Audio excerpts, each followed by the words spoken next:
Welcome to CityView. I'm your host, Renee Tejas. In this episode, we'll take a look at a friendly city employee competition that benefits Austin area students, and we'll get an update on the new water treatment plant. But first, Air Force One touched down at Austin Bergstrom Airport recently as President Obama stopped by Austin for a speech on the UT campus. The crowd of mostly college students listened as the president addressed a topic that many found interest in: education.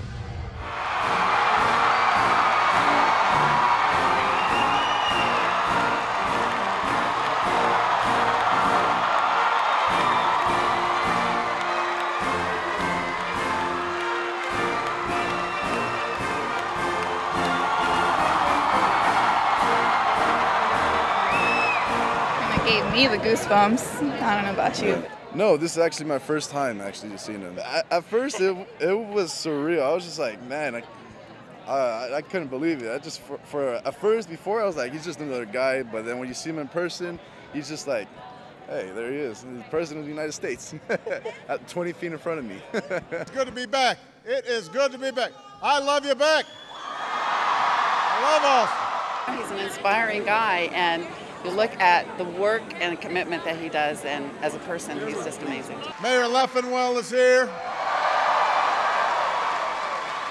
I think everybody was just overwhelmed and thrilled. You know, there were people crying, there were people screaming and shouting, you know. I ran my battery dead on my camera, taking pictures. It was a good time. It was well worth it. Nobody is denied a chance to pursue their dreams.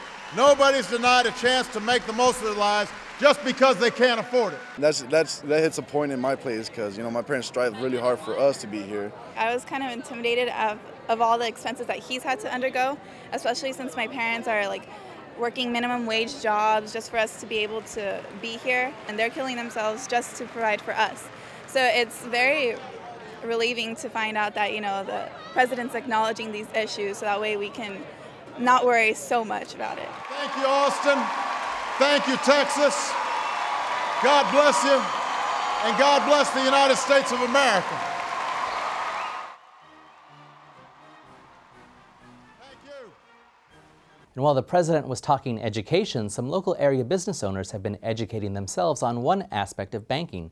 Entrepreneurs recently flocked to the Palmer Event Center for a chance to interact with local lending institutions. It's the 7th annual Meet the Lender Business Loan Fair hosted by the City of Austin's Small Business Development Program, and it drew a record attendance of over 600 existing and aspiring business owners participating. While meeting face-to-face with lenders, attendees were able to learn about the financing options available for their businesses.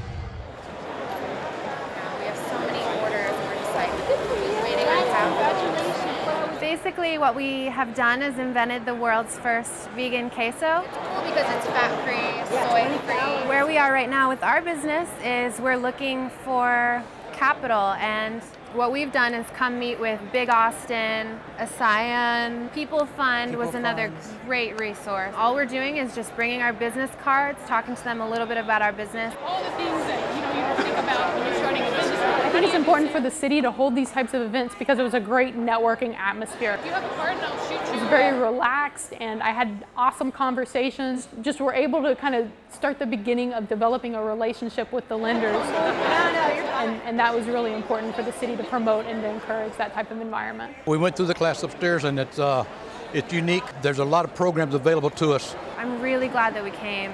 This place, we've made so many contacts and have found just so much helpful information and resources. Obviously, in the economy that we're in right now, it's critical for the city to reach out and join hands with the people that are making the city work, the businesses. It shows that Austin is a vibrant city. It's excellent support, excellent information that they're giving us. For those that missed the annual event, the Small Business Development Program offers services to improve access to capital year-round. One-on-one business coaches help with preparing a lender-ready business plan and deciding on which loan programs that you can pursue. Classes on managing money and securing financing are also offered on a rotating basis throughout the year.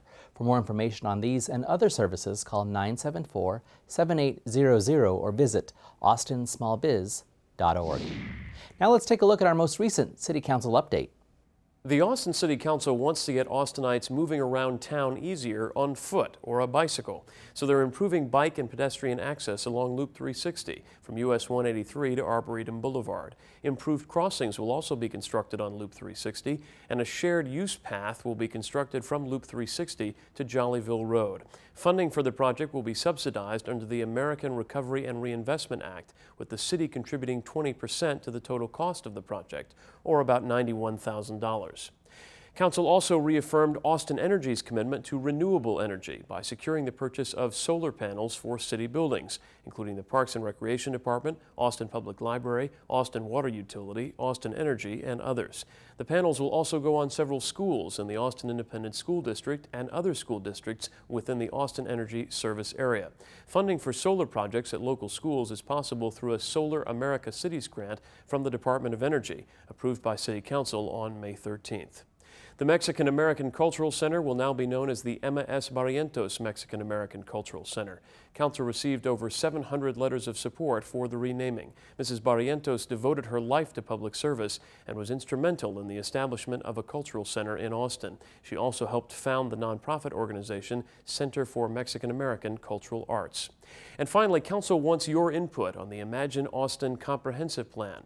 The Council scheduled a public hearing for their August 26th meeting to review additional elements for the plan's vision. They include historic and cultural preservation, arts, culture and creativity, and children, families, and education. These additional elements meet guidelines set forth in the Create Austin Cultural Master Plan approved by Council on June 24th. In all, Council considered 81 items at its August 19th meeting. Its next regularly scheduled meeting is August 26th. For CityView, I'm Larry Schooler. Austin Water recently held an open house to provide an update on the design and construction of the new water treatment plant. This was an opportunity for Austin residents to review the new facility designs, as well as talk to city staff and project managers about the facility, infrastructure, and construction schedule. And changing gears now from building a water treatment plant to building a new city website, the City of Austin web team has unveiled an online forum and social network campaign seeking feedback on new design proposals for the Austin Go website redesign project. Chris Florence, the city's web content manager, has more. The City of Austin has released 3 design proposals for the new city's homepage.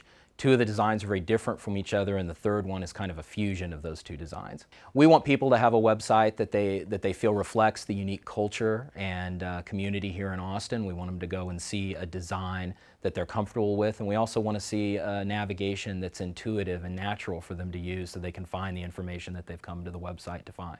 Right now, these aren't interactive, they're not clickable, they are just JPEGs, but they do give a great idea what the design and the navigation of the new site could look like.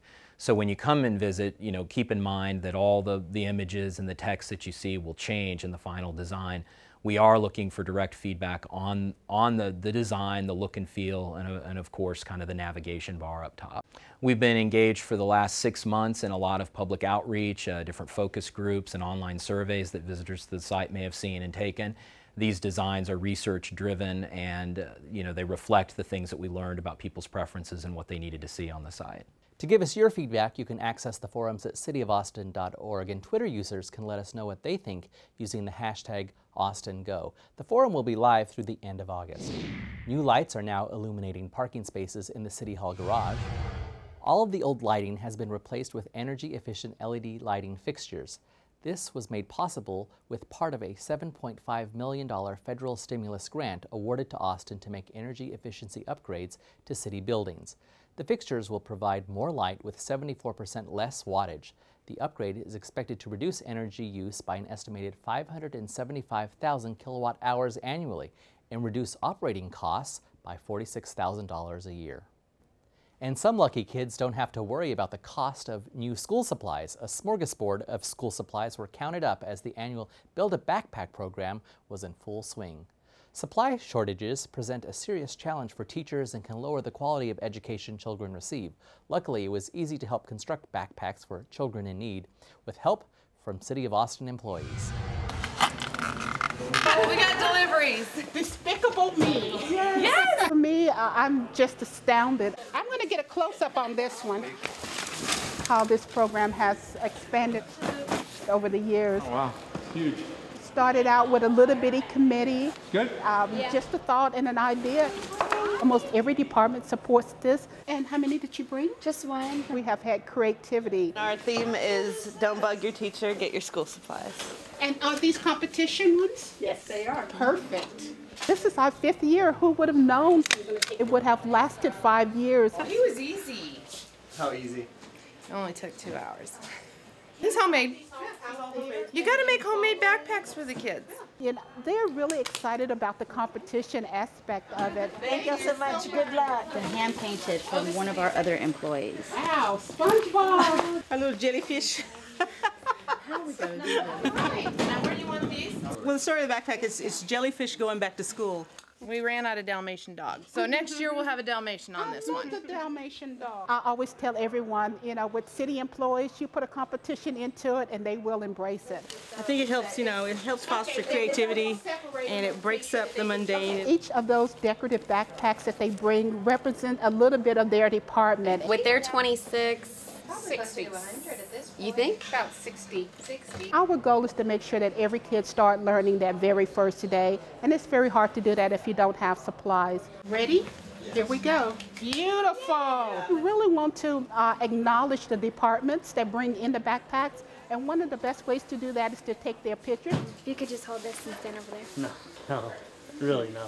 Can you hand him his backpack? Really? Yes. Oh. So either you take it here or you take it in front of the wall.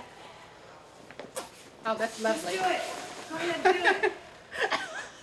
I'm going to take it just like that. Here we go. Oh, this is nice. Ready? Make sure that I get all the backpacks in. Look at that beautiful picture. And the first school bell for Austin ISD rings kids back into school on August 23rd. That's all for this edition of CityView. I'm your host, Renee Tejas. Our next episode premieres Friday, August 27th. Thanks for watching.